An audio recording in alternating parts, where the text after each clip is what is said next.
يا جماعة الحقوني عندي مشكلة في البيت ولازم تلحقوني ولا هتطلق. السلام عليكم ورحمة الله. النهاردة في استضافتنا الأستاذ أحمد فؤاد، منور ومشرفنا يا أستاذ أحمد. أونر تطبيق في إيدك في العريش. ما شاء الله تطبيق ممتاز جدا، وربنا يوفقكم. احنا في البداية بس حابين نعرف مين أحمد فؤاد.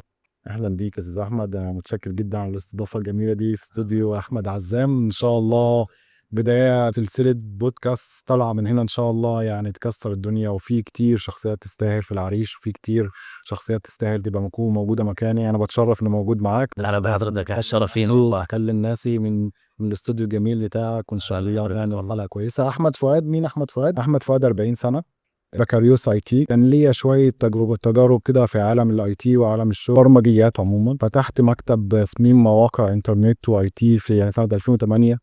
يو هاي يو اكس وكده. يعني من ضمن التفاصيل بتاعته طبعا 6 شهور وقفل اسباب اداريه، ما كانش فيه خبره، ما كانش فيه الامكانيات المطلوبه اشتغل. السوق برضه بالمناسبة دي السوق ما كانش بيطلب في 2008 ما كانش فيه ثقافة اليو اي واليو اكس كانش كل الكلام ده، كان عباره عن مواقع ويب سايتس لجهات تعليميه، معاهد وكليات، بعض منها هو شغال لغايه دلوقتي.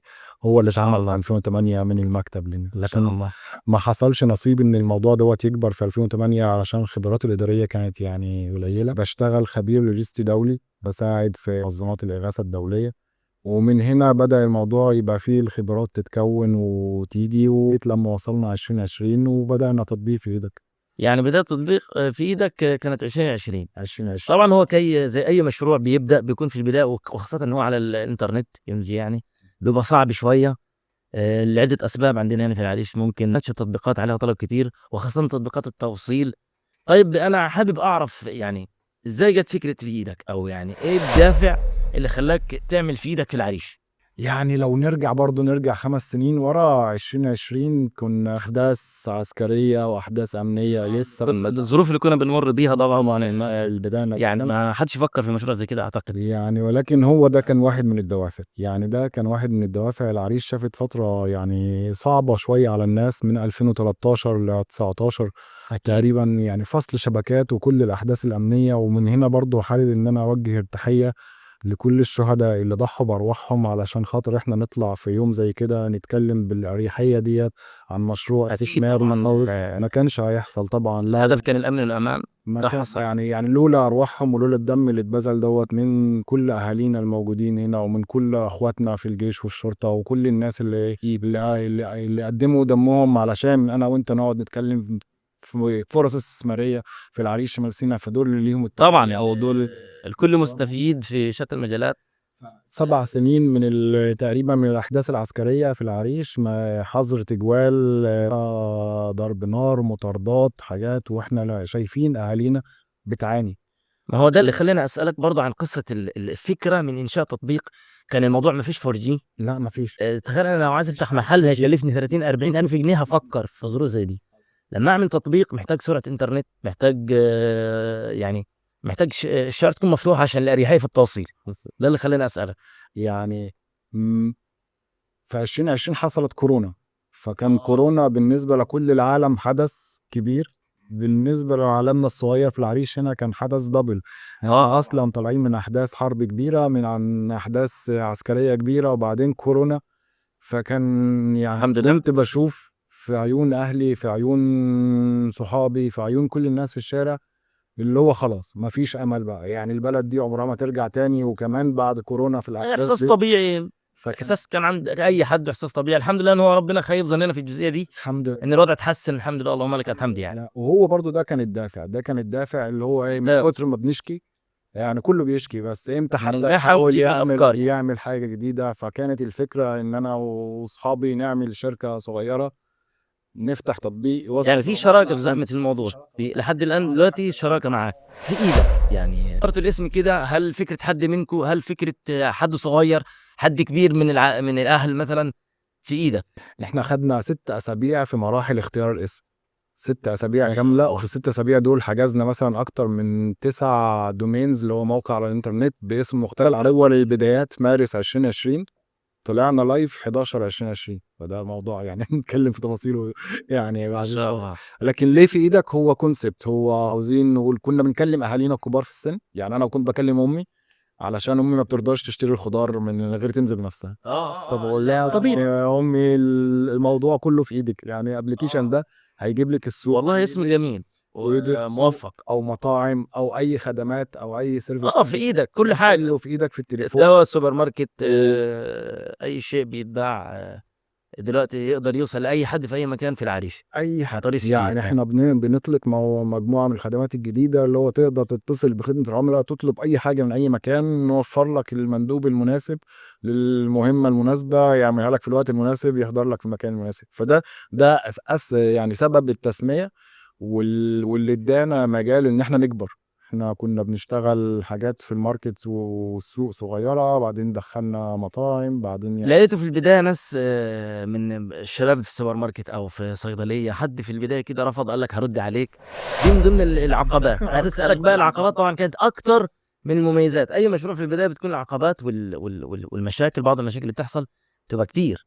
يعني هو العقبات ممكن اقول لك ايه، يعني هو في اكتر من قناة ماشيين مع بعض، يعني احنا بنتكلم في مشروع برضو كبير، لان هو في منظومة ادارية لمنتجات وموردين، في منظومة ادارية للتكنولوجي وقسم تكنولوجي، في منظومة حسابات كاملة بتلف حوالين الناس، في منظومة قانونية بالورق بتاعنا هو انا بسال في انا بسال في الجزئيه بتاعت اللي انا بحسها اللي هي السوق.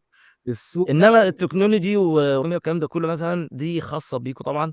انما انا بتكلم في حته السوق، كله كان مشاكل على الارض صعوبات، في الميدان، ارض الواقع. كله كان صعوبات. عايز اقول لك مثلا يعني ايه، كل التجار اللي عندنا مثلا اصحاب المحلات، اصحاب المطاعم، اصريتوا برضه ان الفكره تنجح، ما استسلمتوش. العدد مش ضخم ان ينجح تطبيق، لا او ما الاستخدام حصلش. الشباب كم في المية في البدايه، يعني في تقديرك كم في المية استخدام الشباب في اول سنه سنتين؟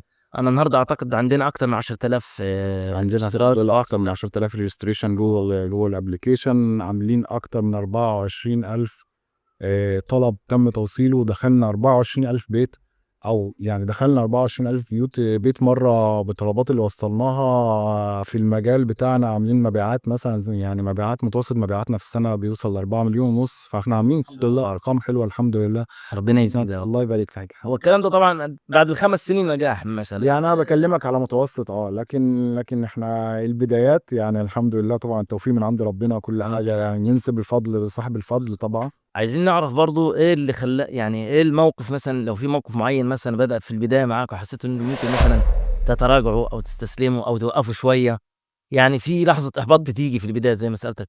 يعني لحظات مش لحظه، يعني اه لحظات. لو بتكلم بدايات 2020 21، عدم وجود شبكات انترنت قويه في العريش، ده كان عائق كبير، كان ممكن يوقف المشروع كله. طبعا. برضو صعوبه التشغيل والاوبريشن، وان ان المناديب التوصيل بدون انترنت بدون شبكات تقدر تطلع تعرف العنوان فين، توصل زي ما اتكلمنا. توصل له الرملة دوت يعني الصعوبات اللي كانت هتخلينا كتير طيب هنقف. حابين نعرف ايه اللي خلاك تكمل، وبقولها لاي حد وكلنا بنقولها، انه اي شاب فتح مشروع اول ما يجي التحديات يتراجع. يعني اولا فضل ربنا عز وجل، عطانا الله عز وجل، وان هو حكمته وادارته للموضوع، ان هو ارادته ان احنا نكمل، وارادته ان المشروع دوت يفضل. ده اول سبب، واللي عليه بنحط عليه كل الاسباب، وفي اسباب فرعيه بعد كده، ان هو اصلا المشروع خدم احنا يعني يعني فكرته في البداية كانت خدمي مش بيزنس. بعد 3 سنين مثلا، لكن هو المشروع خدمي. انا وامي في البيت تعبانه في لما احتياجتها، صحابي وشركاتي برضو اهلهم نفس الوضع، فاحنا عملنا حاجه سوفت وير يسهل علينا نجيب طلبات اهلنا. يعني هو وده اللي خلانا ادانا حافز نكمل، لان شايفين مفيش حد تاني بيعمل كده. وعلى صور التأثير اللي كنا شايفين ان احنا بنعمله في المجتمع حوالينا، ولكن كنا مؤمنين اننا لما بنروح مثلا نوصل اوردر لحد في البيت وفي وقت احتياج وهو مش قادر يطلبه، يعني دي فيها شيء مجتمعي حلو خدمي، هي بالظبط. بتحسه بالعمل نفسه، عن انه هيكون عائد مادي بعد كده. يعني هو ده مقابل المجهود اللي اتعمل ده جميل جدا. ما في أمانة عائد يعني والله. عشان برضه في البداية ما كانش فيه. ولا في البدايه ولا في النهايه. احنا كل العائد الاستثماري بتاع المشروع بيخش فيه تطوير، ابن 5 سنين ما شاء الله لحد ما وصلتوا بن لمرحلة جميلة. بنحاول. وانا فعلا يعني ناخد من الجزئية دي، انا سمعت انه في كذا تطبيق منشق من في ايدك. هل ليه اسامي معينه او ايه الادوار اللي هيقوموا بيها التطبيقات دي؟ يعني عشان بس العميل ما يكونش في يعني في مشتت كده مثلا. إحنا بنحاول نهيكل أو يعني عايز أقول لك الكلمة إيه، بنحاول نقدّم الخدمات اللي بيستخدمها العميل في شكل تكنولوجي بطريقة مريحة. أنت النهارده بتشتري طلباتك من السوق. يعني نقدر نقول تخصصات مثلا هتعملوا الصيدليات مثلا لأ مش يعني خدمات، تعملوا السوبر ماركت لوحده مثلا. خدمة المشتريات دي خدمة، اه في خدمة التاكسي الذكي دي خدمة، خدمة الإصلاحات والأعمال المهنية دي خدمة. وهو ده اللي إحنا خلاص يعني حطيناه، ده مكتوب كخطة واستراتيجية في 25 26 27. يمكن 26 جاي أكتر السمارت تاكسي في العريش، ويبقى أول من أوائل المشاريع اللي مصرية 100% بتقدم شكل يعني خدمة بالشكل المتطور دوّة. إن طب شاء الله. ناويين تفصلوا ما بين التطبيقات دي تبقى لازم نفصل. دي اداره لوحده او ده جروب لوحده مثلا؟ هو كل تطبيق هيبقى ليه الإدارة المختصة بتاعته، لأن طبيعة العمل مختلفة، طبيعة الخدمات مختلفة، المسؤوليات الoperation نفسها مختلفة، فبالتالي لازم يكون كل تطبيق ليه إدارة بتاعته. ولكن حاليًا إحنا معانا application في إيدك، السوق، مطاعم، تقدر تطلب صيدليات، تقدر تطلب أي حاجة أنت عاوزها عن طريق التواصل مع خدمة العملا، وده اللي موجود حاليًا لغاية نهاية 25 إن يعني شاء الله. السؤال برضه هنا بيجي على بالي مهم جدا. انا عايز اخلص مصلحه حكوميه، عايز اخلص ورقه. دلوقتي زي ما انت حضرتك عارف طبعا انه في مصالح حكوميه كتير بقت رقميه، المرور، البريد، حجز البنك الاهلي اخر مره كانوا بعتوا لي على الموبايل انه ينفع تحجز دورك من النهارده وامبارح لبكره.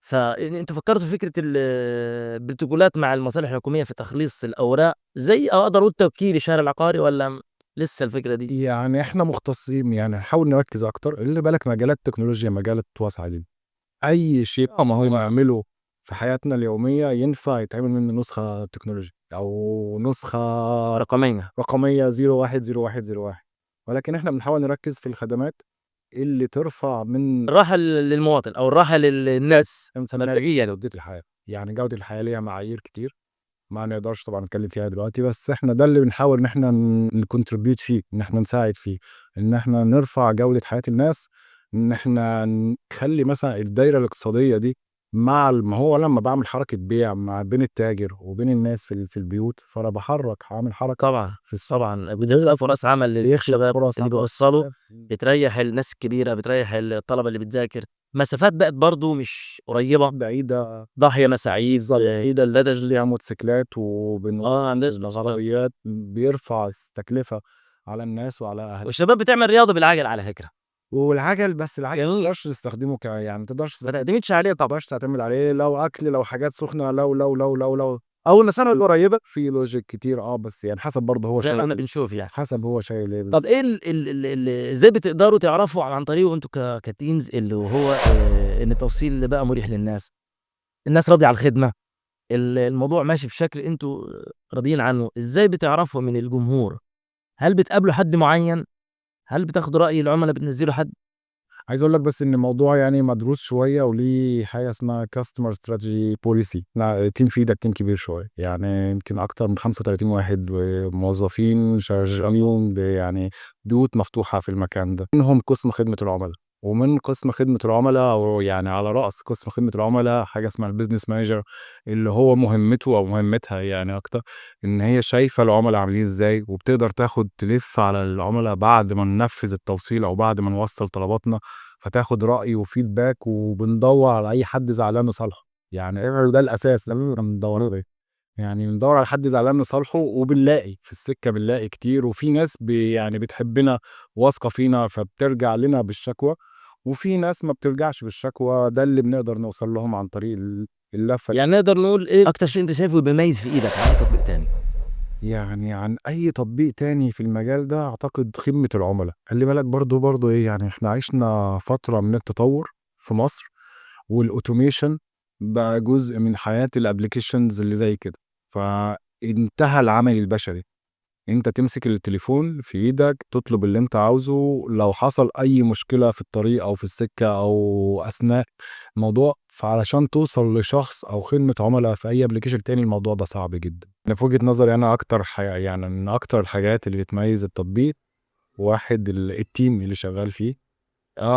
يعني احنا في روح تقريبا الحب والتعاون، البراند لازم ينجح. في ان احنا مستمرين. التيم اللي معانا معظمه هو التيم اللي بدأ معانا 2020، موجودين لغاية دلوقتي اكتر من 5 سنين مع بعض، بنتعلم مع بعض، ففي خبرة طالعة على طبعا. المنتج بتاعنا.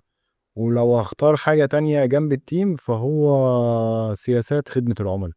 سياسات خدمة العملاء في تطبيق في ايدك ما يعني إلى حد ما مختلف، وعلشان برضو يرجع للبدايات، احنا كنا بنخدم أهالينا فعلا في البيوت. مثلا من ضمن السياسات إن العميل دايما صح، فهو العميل لما يتكلم ويقول الحاجة دي وصلت وحشة مش عاوزها، ما بيحصلش ان احنا نساله وحشه ولا مش وحشه، هو خالص العميل على حق فعلا. ويمكن لو هتبص على السوشيال ميديا بتاعتنا او تشوف كومنتات الناس على تطبيقات في ايدك في العريش خصوصا، دايما ايه، نزو نزو نزو نزو. الكلمه البسيطه دي نزو دي وراها 5 سنين دي دافع جميل. العمل. نقارن مع التطبيقات التانية الموجودة دلوقتي، الاوتوميشن في عالم التطبيقات خد مراحل متطورة جدا. في المراحل التطور دي فقدنا العامل البشري. لان يعني كل الناس اللي بتستخدم اي تليفونات تطبيقات الطلبات المباشره على طول، صعب جدا توصل لحد بشري يتكلم معاه ويتكلم معاك في العصر الحالي. بنتميز وبنحاول نميز نفسنا بخدمه عملاء على قد مستوى. حد بشري قادر ان هو يواجه المشاكل او التحديات اللي بتواجه طلبك، وقادر ان هو يتواصل مع العميل مباشره. هيعرف يرد ازاي، مش بس يرد يحدد المشكله يحاول اكتر ان هو يوصل بالهدف الاكبر، ان احنا نوصل بطلبات العميل دوت لبيته. عملاء ما كانوش معانا مثلا، عايزين نضيفهم، بتفكروا في مين دلوقتي في المرحله الجايه؟ يعني العملاء دي كلمة كبيرة جدا. في جوه كلمة العملاء في شرايح. اكيد.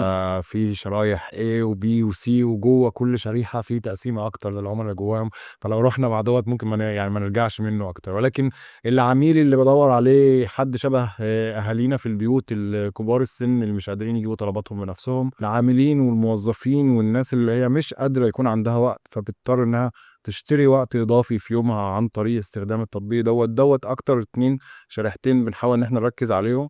زائد العميل اللي عنده طلب مستعجل في يومه وعاوزه في الوقت حالا ومفيش اي حل بديل غير تطبيق في ايدك. فدول ال3 شرايح اكتر اللي انا بحاول ابص عليهم. هم دول العملاء، لما افكر في العملاء بتوعي هم دول عملاء تطبيق في ايدك اللي بنحاول ان احنا نوصل ليهم ونوصل خدمتنا ليهم ان شاء الله. ممتاز ما شاء الله. طيب عايزين كده قصه او موقف حصل معاكم مثلا حسسكم بقيمه التعب، تعب على الشغل على التطبيق لمده مثلا السنين اللي عدت. ايه اكتر موقف مثلا تتذكروا اثر فيكم او عمل معاكم فارق معين، يعني لو تفتكر. وفي مواقف خلي بالك، يعني لو تفتكر في الأول قلنا إن في 24,000 طلب تم تسليمه البيوت. أكيد في وسط ال 24,000 طلب في مواقف كتير. في حد كان يعني أفتكر كويس، عميلة كلمتنا يا جماعة الحقوني عندي مشكلة في البيت ولازم تلحقوني ولا هتطلق. فعلا يا عزومة ومشاكل وحاجات وبتاع وعزومة ولحقناها فعلا. وكل التيم عايز أقول لك إن كل التيم كان بيجري للعميلة دي، يعني وصل لها تجهيز المناسبه دي كان خلاص عليكم. مناسبة. كان وقت أزف عليها تقريبا، كان في مشاكل في البيت واحنا بنوصل الطلبات واحنا بنوصل الحاجات، فعلا سامعين التنشنة والحاجات. ولكن جالنا تليفون تاني يوم من نفس العميلة بتشكرنا وتقول لنا فعلا يعني حياتها اليوم ده كان الموقف عدى بسبب خدمه معينه. تطبيق في ايدك، فهو البيت ده لسه موجود. ده اكتر حاجة يعني ممكن تكون انا فخور بيها في المشوار ده كله. طيب اوصف لنا التطبيق في 3 كلمات كده، عايزين يعني نقول للناس 3 4 كلمات مثلا، يعني بيوصفوا التطبيق من الاخر في يعني. ايدك ده تطبيق في ايدك، ده حل في ايدك. هو السلوجان بتاعنا. الحل في ايدك. هو في ايد التطبيق في ايدك، وهو حل لكل طلباتك. احنا الايد التالتة الالكترونية اللي ممكن تجيب لك كل طلباتك واحتياجاتك في وقت من الاحتياج. تستخدم التطبيق في ايدك ولا انت اكيد كاحمد؟ اكيد طبعا انا كاحمد يعني من اهم مستخدمينه، لان هو اصلا ايه كان رد فعل لاحتياج. فهتلاقيني انا اكتر مستخدمين التطبيق. جميل والله. عايزين نقول للجمهور، الناس اللي بتتابعنا، كلمة كويسة كده للجمهور، يعني دعاية ليكوا. يعني عايز اقول ان ده نزلوا التطبيق يا جماعة، اللي مش منزلوا ينزلوا، مش شرط تطلب دلوقتي. نزل التطبيق عندك. نزلوا التطبيق يا جماعه، تطبيق في ايدك ده استثمار مصري 100% من اول ومنتج محلي من العريش احنا لازم ندعمه، منتج من ان العريش. شاء الله يدخل كذا محافظه باذن الله قريب. موجودين الحمد الحمد لله لله النهارده في القاهره، لينا منطقه في القاهره المطريه الكبرى، موجودين في اسماعيليه ما شاء الله. ومنطقه اسماعيليه. واحنا بنتكلم يعني يمكن كان من ساعات قليله خلصنا الفرع، يعني تعاقد الفرع الرابع في الحي العاشر مدينه نصر، في الطريق ان شاء الله. يعني مفاوضات في طنطا، مفاوضات في المنيا، مفاوضات في سوهاج. شغالين على التوسع شغالين على الاقليمي. التوسع والخطة الأساسية اللي يعني مرسومة دايما. الخطة بتاعتنا إن الإدارة الرئيسية للتطبيق هتفضل طول عمرها في العريش، جميل. هيفضل هنا بنسميه الهيدي كوارتر. العيش تتشرف بيك والله استاذ احمد، وانت نموذج ناجح، وانا بمجالي في الدعايه والاعلان فخور جدا والله في ايدك، لانه تجربه ناجحه لشباب ثابرت وتعبت وبدات من الصفر، الحمد لله. وعلى مشروع يعني مش يعني اقصد مش محل فتحوه بس ونعرض بضاعه، لا ده موضوع شغل تكنولوجي، شغل تقني، شغل على ارض الواقع. قابلته ناس قدرت الكلام ده، قابلته ناس حبيتكم طبعا، فاتمنى لكم كل نجاح ان شاء الله، ونشوفكم حاجه كبيره جدا باذن الله. وشرفتنا يا استاذ احمد. شكرا استاذ احمد العزام، شكرا ليك، شكرا للاستضافه الجميله دي، الاستضافه الحلوه هنا في الاستوديو الجميل دوت. اتمنى ان احنا نعيد ده تاني، واتمنى ان شاء الله طبعا مش اخر مرات تانية فرصة مع باقي الفريق. على فكرة في كتير يعني في مع الفريق هناك. عايز أصدق برضو كل شركائنا التجار، أصحاب المحلات، أصحاب المطاعم. احنا النهاردة في نهاية مايو 25 متعاقدين مع أكتر من 300 محل ومطعم على مستوى شمال سيناء، إسماعيلية، القاهرة. إن شاء الله بنطبع إن هم يبقوا أكتر وأضعاف كده. بس واحنا ان شاء الله نتعاقد معاكم قريب يعني يا باشا قبل اشتغل على الموضوع ده من بكره يعني. وطبعا انا عاوز اشكر طبعا فريق العمل اللي يعني احنا عايز اقول لك ما حدش بينام تقريبا، ما حدش بينام، كلهم يستحقوا الشكر على المجهود الكبير. وان شاء الله يعني الخمس سنين الجايين يبقى تطبيق في ايدك، يعني يبقى اكتر من محافظات تانيين يعني ينتشر بره مصر ان شاء الله كمان باذن الله. ان شاء الله. شكرا يا استاذ احمد. العفو يا فندم. شكرا. شرفتني والله. شرفتني. ميرسي.